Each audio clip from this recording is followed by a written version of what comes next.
Welcome to Halal Money Matters, sponsored by Saturna Capital. I'm Moneem Salam. There's a lot of people who come to me and they're very, very confused about what to fill out, all the different applications and forms and those things on their first day of work. So whether you're either starting off with your first job or you're transferring jobs or moving somewhere to another company, these forms can get a little bit confusing. So today we have Kerry Reed, who is Saturna's Human Resource Manager. She received her degrees from Whatcom Community College and Trinity Western University, and she also has her PHR certification, member of SHRM, which is the Society for Human Resource Managers.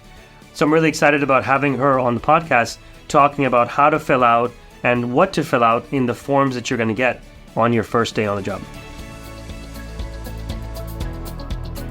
So thank you, Kerry, for coming on the show. It's really an honor to have you. And I wanted to start off and maybe just a little background about yourself, more from the professional level of like on HR, what you've done in the past.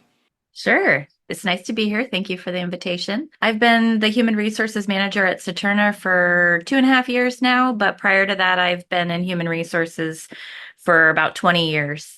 I've worked in different industries from healthcare to public government to nonprofit sector, and I'm really enjoying being part of the financial services industry. Great. What was your favorite industry if you had to pick one?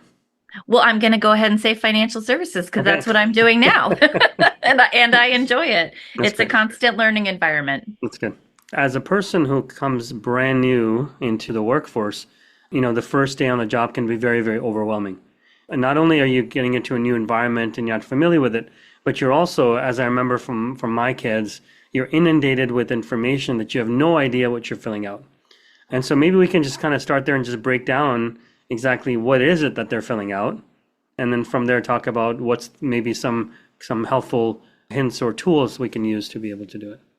Absolutely. The process looks a little different for each employer. If you have applied for a job and done your interviews and have already accepted a position, then you know that your employer likes you. Obviously, they've invited you to join them. But human resources doesn't stop there. We want to get you in on your first day and make sure that all of the paperwork that we have you fill out gets you set for success. So some primary paperwork that's very consistent and many employers may have it electronic. It just sort of depends on their platform. But you're going to need to provide some proof that you're authorized to work in the United States. That is an I-9 form, and the required documents are pretty consistent. You just need to show some proof of photo identification and either a passport, social security card, U.S. birth certificate, or if you go on the Department of Homeland Security's website, you can see the other qualified documents that you can bring on your first day to prove that you are authorized to work in the U.S. Probably the simplest one is passport, but employers are not allowed to tell you what you can bring. So if you educate yourself and are informed about what options you have for identification, that would be a good idea. They won't tell you bring X, Y, and Z. They'll just say, I just need proof that you're a citizen.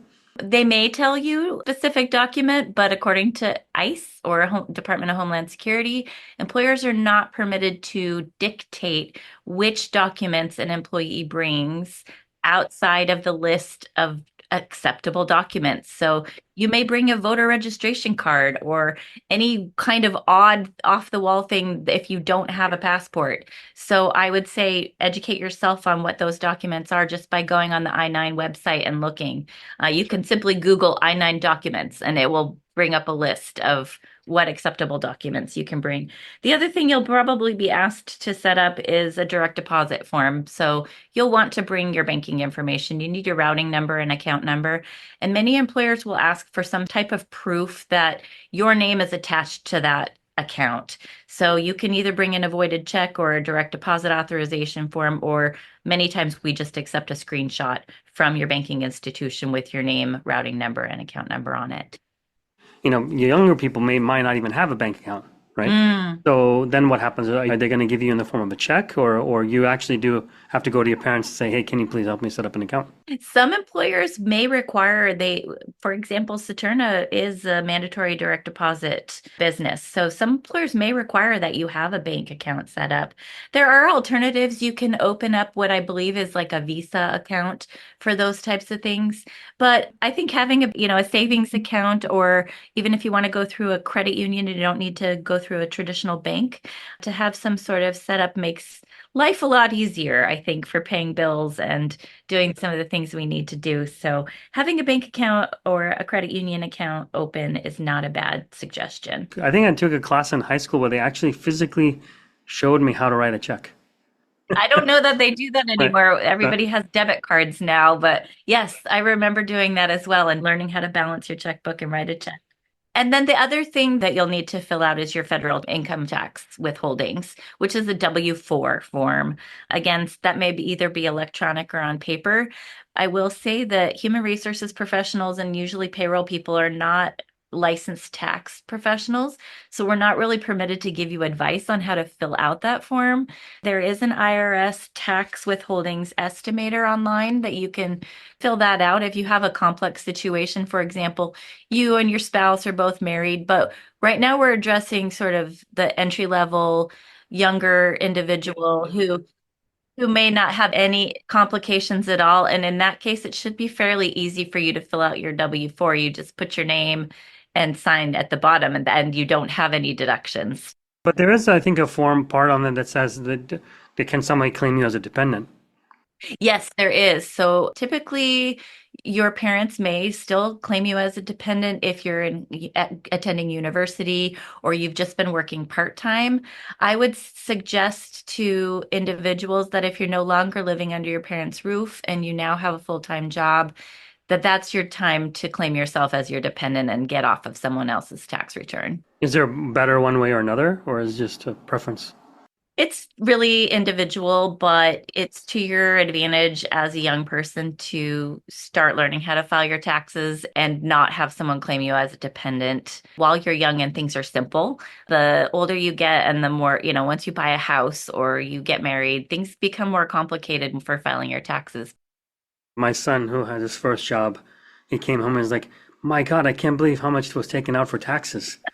And so, I think that's where this form comes in, right? Where when you put zero dependents, that means the most amount of tax will be taken out.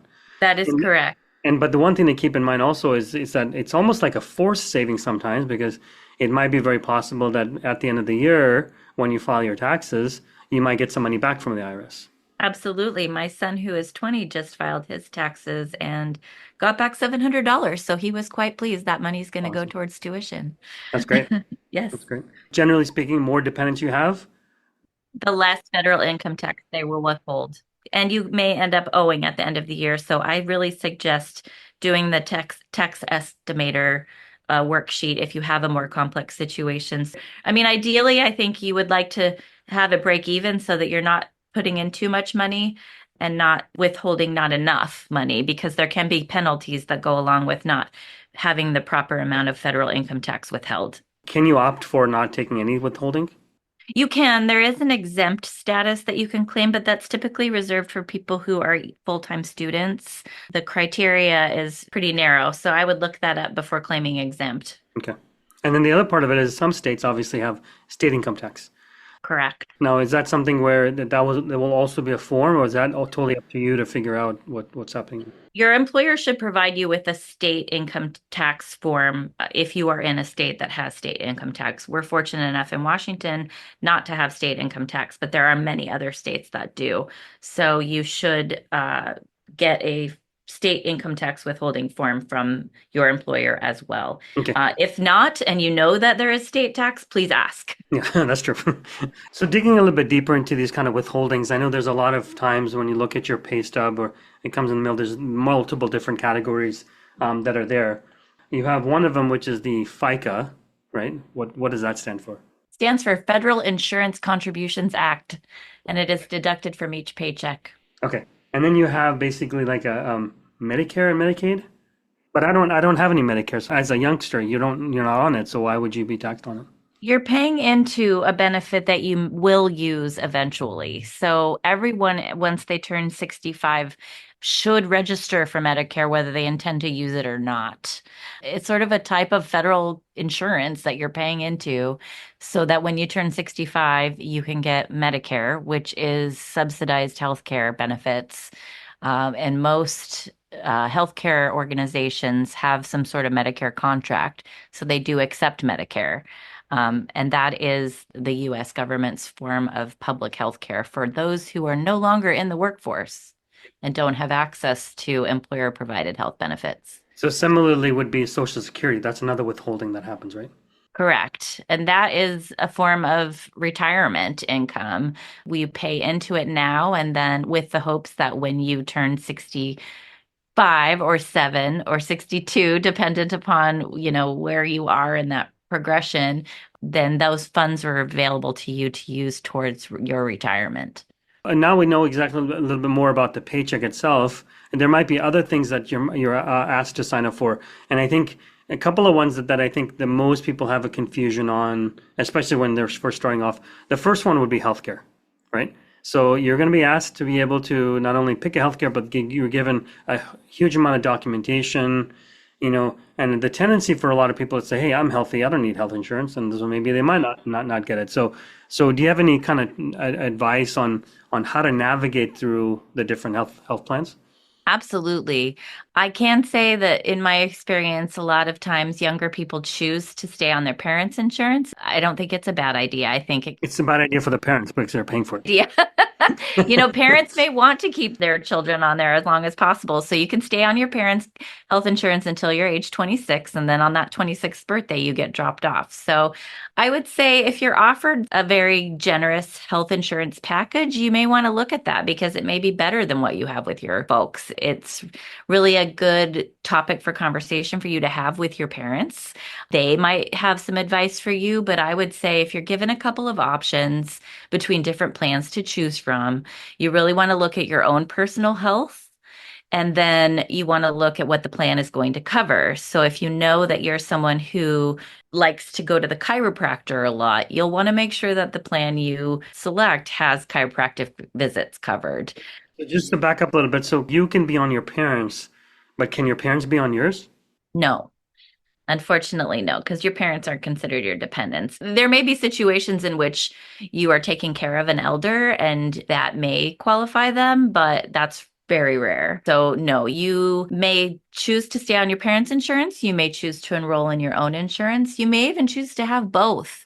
But there are some things that don't intermingle nicely. For example, if you're on an HSA plan and your parents are on an HSA plan, you can't both keep that health savings money and have that as a tax shelter. It has to be one or the other. So there are some complications that arise. First, you'd have to decide, do I want to stay on my parents or do I want on my own? Which obviously Mhm. there's a conversation that happen with the parents as well. And the second one would be, then you have basically PPO, HMO, blah, blah, blah, HS, all of those things as well. All the different alphabet soups that are there just for the healthcare plan itself. You made a really good point, and is that there's a difference between somebody filling these things out and they're healthy, Mhm. or they might have a medical condition, or they might be on one particular drug and they want to make sure that that drug is covered by whatever plan that they're choosing. So it is individualized. I can get that, but generally speaking, what would be the advice? Generally speaking, I would say if your employer offers both a high deductible healthcare plan that is linked with an HSA, which is a health savings account, and a PPO plan, you're leaving money on the table if you don't select the HSA plan because you're essentially paying the insurance company instead of paying yourself. And the reason I say that is because typically many employers who have a high deductible plan and have health savings account also make a contribution on behalf of the employee. So at Saturna, for example, we get a employer contribution toward our health savings account that essentially covers our deductible.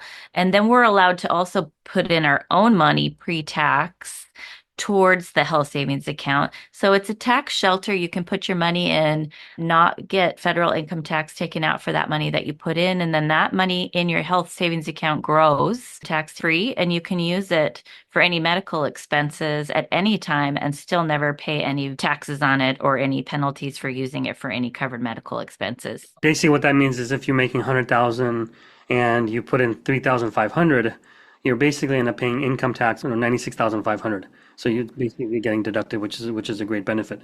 If you're young, healthy, and if you offered a high deductible policy, definitely go for that. And high deductible basically means that the amount that you're paying up front for the medical coverage is a little bit higher. For services that you receive, yes. Typically, the premium is low to nothing that you're getting seen taken out of your paycheck, but then the first year deductible can be a barrier for some people. So that just may be something you want to consider and put a little money aside to cover any medical expenses that come up your first year. But if you're able to save some money out of your paycheck and put it in your health savings account, that health savings account is yours forever.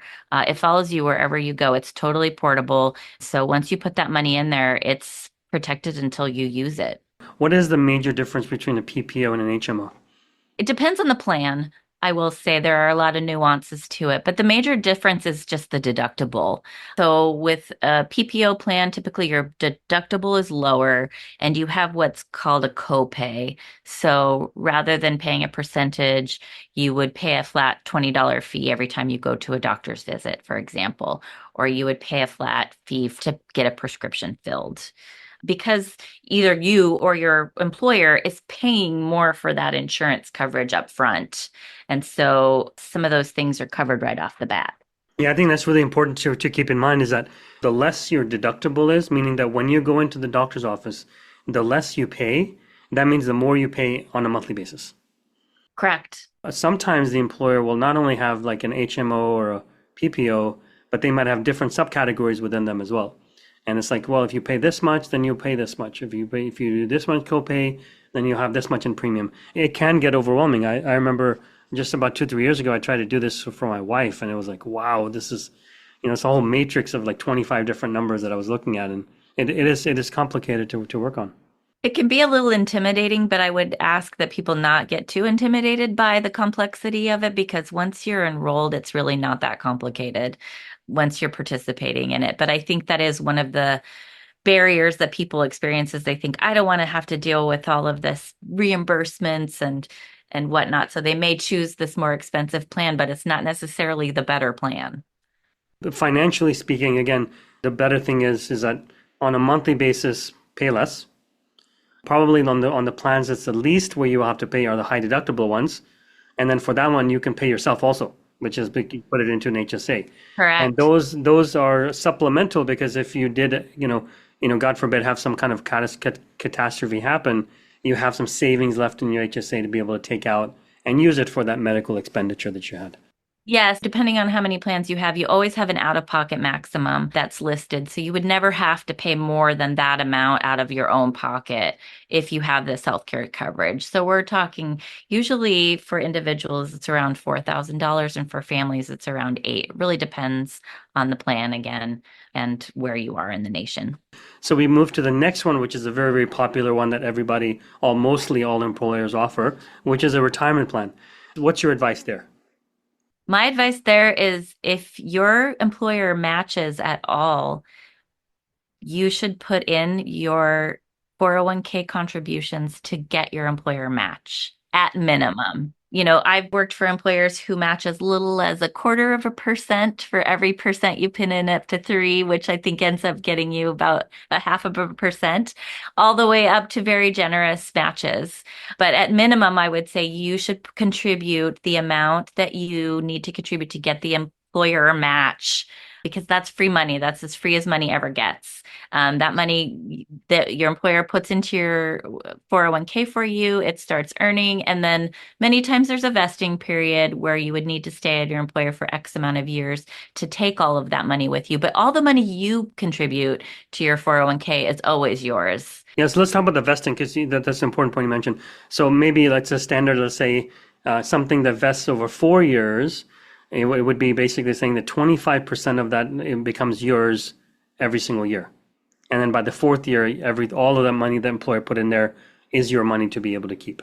Correct. And each organization has a different vesting period, but I've typically seen them anywhere between 2 and 6 years. Okay. Okay. And that shouldn't be a negative. That should still be a way to say, hey, if you stay long enough somewhere, you're going to be end up doing it. So it's still free money. Absolutely. Absolutely. If you leave before that period is done, then the employer keeps that money. The employer will keep a percentage of the money depending on how long you've been there. So, yes, like you were saying, the example that you gave, the 25% for each year that you're there, you would get to retain 25% of what the employer put in for you after the first year. It's just an example. Each contract has different language. But your contribution isn't always yours. Correct.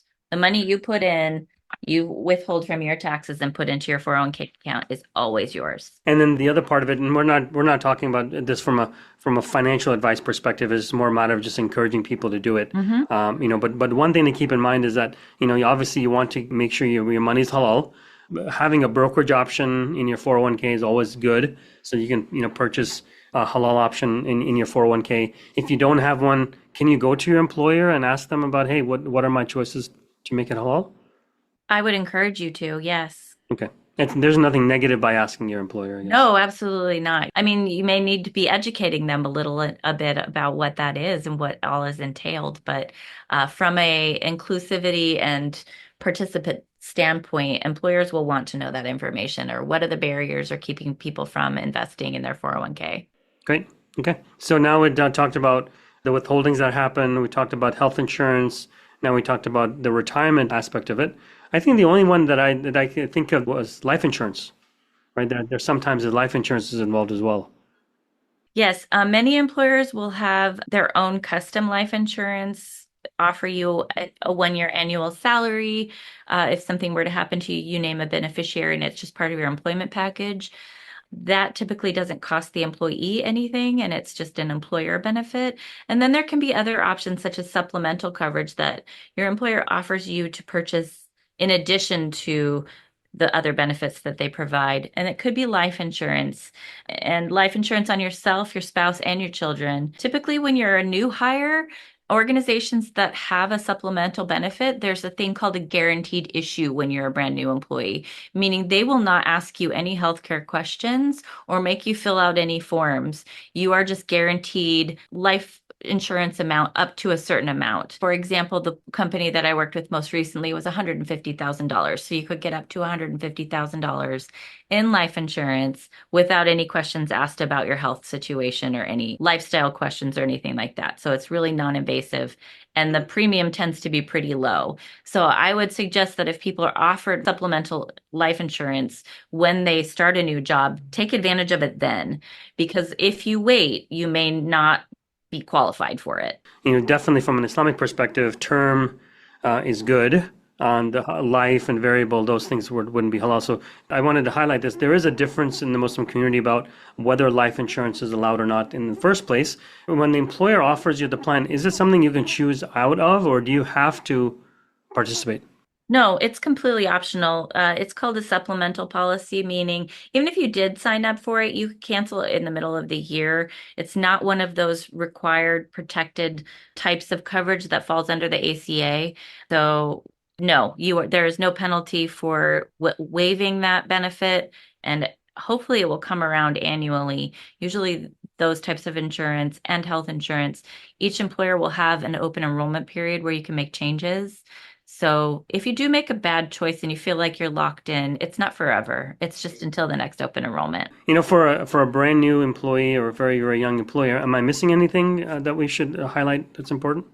Going in and asking lots of questions in your first few weeks is always good, because things may get overlooked, and it's your job and your first opportunity to make a good impression. So asking lots of questions is always good. So now let's move on. But let's supposing now you're a bit older, you've left your company that you first started off with.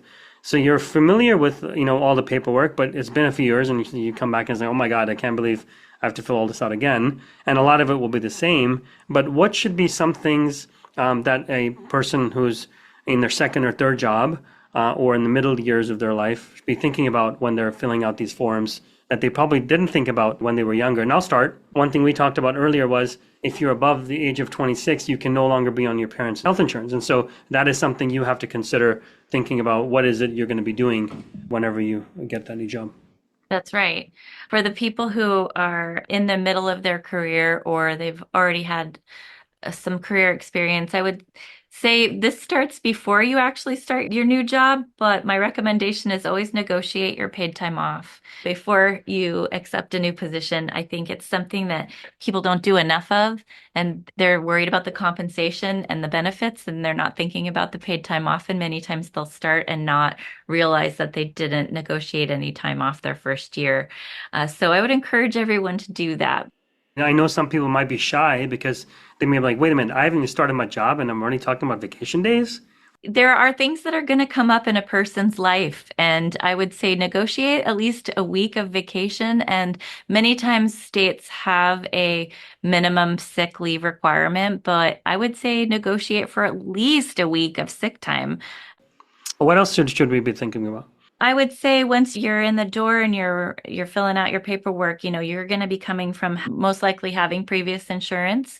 So knowing how you utilized that and being able to apply that knowledge will be much easier. But if you don't know, a lot of times employers can provide you a more detailed summary or an entire plan booklet of all of the details of the information so that you can really dig in and see the experiences that you've had over your previous years of what you've actually used for insurance and making sure that the plan that you select meets those needs. So you can really drill down by asking for some more information. We try not to give you too much on your first day, so we may not dump all of the whole plan documentation on you, but if that's really what you need to make a good informed decision, I would say ask for the plan documents. And you do have time, right? You don't have to decide the first day. You are given, I think, 30 days or something like that to do it. Right. You have 30 days from the day that you're eligible to pick your healthcare plan. It may even be up to 60 days dependent upon your organization and the state that you're located in.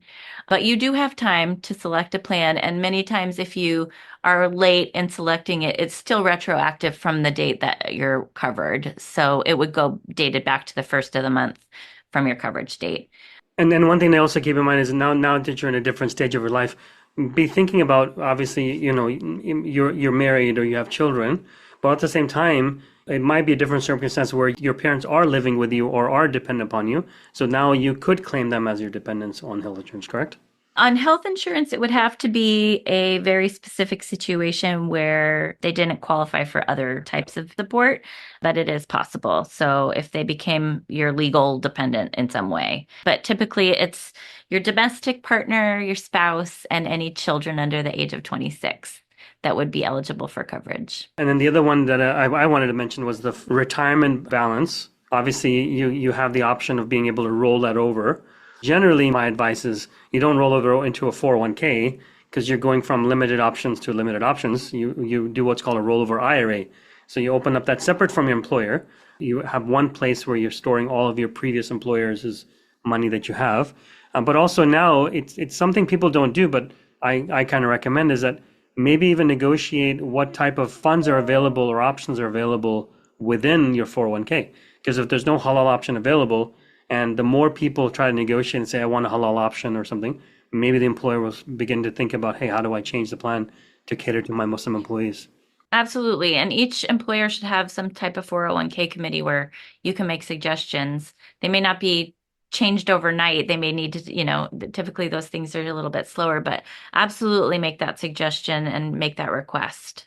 All right. And then so the last part of it is going to be obviously when you're now beginning to enter the stage of retirement. And we might have to get a little bit more in depth because it's not the same thing as, you're not entering the workforce, you're actually now beginning to leave it. So what are the things you should be thinking about as you're now closer to your last day of work and you're about to retire?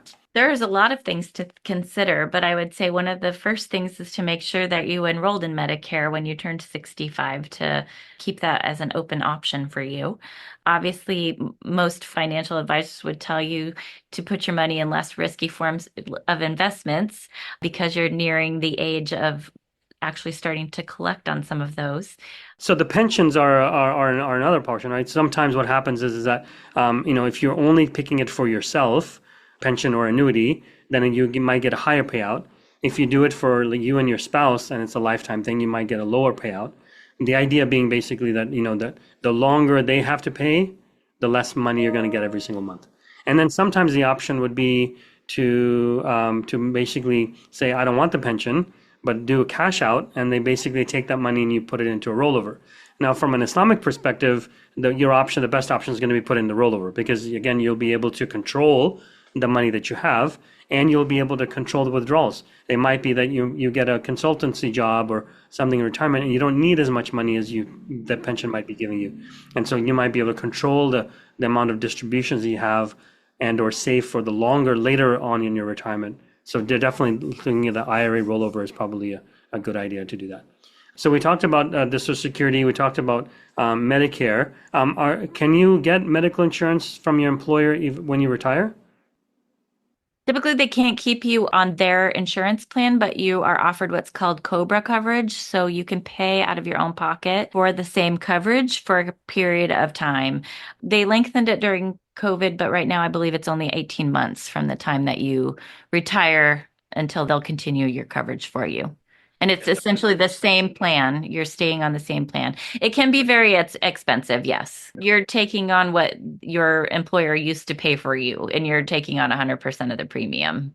So that can be anywhere like $500 to $700 a person a month. Yeah, surprisingly, people underestimate how much health insurance they have to pay. And so usually when they do that, they end up getting a sticker shock, because health insurance is a lot. You just don't pay that much when you're working because your employer is covering majority of that. So that's right. Your employer is likely paying, $1 million or more dollars a year for your entire employee group to be covered under insurance. I mean, I think we've covered a lot of areas, right? And I think the biggest thing that I would say is, yes, it is sometimes overwhelming, but your HR is there to help you kind of navigate through. They're not going to give you any tax or investment advice, but they can kind of help you navigate. But then you always have your parents, and you have your colleagues who probably maybe your mentors who've been through it before. Do take your time in doing it, because although it's not permanent, sometimes the decisions have long-term effects you're sometimes not aware of. I really appreciate your time in speaking with me today, and hopefully we'll have you back on another show. Thank you so much. It was a pleasure. Thank you for listening to Halal Money Matters.